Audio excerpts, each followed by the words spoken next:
Oh hi, welcome to my channel where I'll talk about anything recreational and motivational. Starting things up, if you might like my video, click that like button and click that subscribe button for my many videos to come. So without further ado, let's get on with the video. So a little disclaimer here. This video is intended for those who wants to monitor their diet for their everyday. Also, they can also be used if you want to plan for the next day. So I am certainly recommending this for those people. So if you would like to be accurate on the matter, you might want to buy this cheap kitchen scale I bought in Shopee. I'll put it on the description below. But if you don't like to be tedious on the matter, you can use the table added in the description below. But there's only so much you can do with measuring with your hands. They're only estimates, so this will be better. So here it is. This is practically all the foods that I have encountered, and I compiled it every time I use it and I eat it. So here it is. Starting with the carbohydrate blocks, we can see all the rice varieties, and we can see that the carbs are high enough to overwhelm the protein and fat. You can see there's a 4 blocks of carbs for a white rice or in long grain, and a protein of only single block. However, this one, the most common food that we eat is the white rice. This is a medium grain. This is the one that we serve oftentimes in the Philippine setting. So we can see it says 5 blocks of carbs for a 186 grams and a single block of protein while no fat. So next here is the protein blocks. As we can see, the protein for pork chop, pork fresh loin tops, we have 5 blocks of protein and 4 blocks of fat, and many more. So as the eggs, I typically compiled all of the foods that are generally good protein sources regardless of the fat they have. Why is that? Because in keto diet, it's very important that it is high in fat but not sacrificing the protein. So next is the fat blocks. You can see this coconut meat. It's a fat content of 27 blocks for a 240 gram and only a single block for protein and carbs. So that much, you can assume that you should not eat too much coconut meat, because if you eat more carbs, it will just pile up and you may get fat because of that. So next, the last one, only this one, the negligibles and the condiments. Foods that typically don't create much blocks. For example, this table salt here, as you can see, 18 grams. For 18 grams, there is only 0. They don't contribute much. However, I also added the condiments, the sugars. For example, the table sugar, the sucrose, has 200 grams, has very high amount of carb block. Look at that, 20 blocks for a protein and fat block of 0. So that's all for the table. And to elaborate the zone block making meals, here are the following notes that Baristas created in creating zone meals. One is that makes each meal the same numbers of protein, carbohydrates, and fats. So 1:1:1 ratio.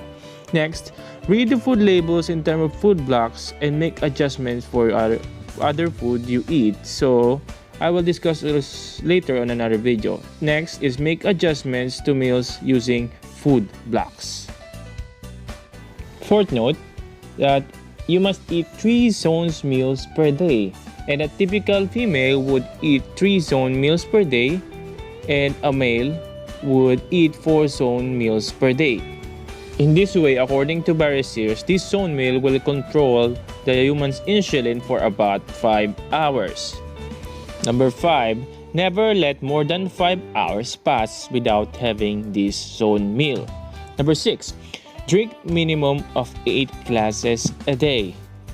Number 7, if you made a mistake, then you can reduce or increase your blocks on the next zone meal or snack until you get right back into the zone. And lastly, number 8 is what you call a zone snack. This zone snack is just a small zone meal containing of 1 block of protein, 1 block of carb, and 1 block of fats, eaten between the meals. Well, I have here a sample breakfast using the zone meal. Here we have the rice and an egg and a chicken leg or drumstick with no bone. And take note, there is no oil used, cooking oil used for this food. This now, according to Barry Sears, is a zone block containing 4 of all macros.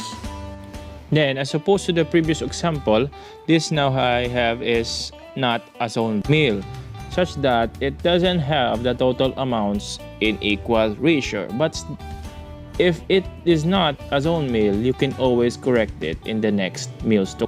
As you can see, this happened because of the additional cooking oil used for this chicken, and also included is the breading of the fried chicken. That is why people get bigger without knowing what they did. Also, note that I didn't include the cooking oil for the egg. We may assume that this egg is poached, not fried.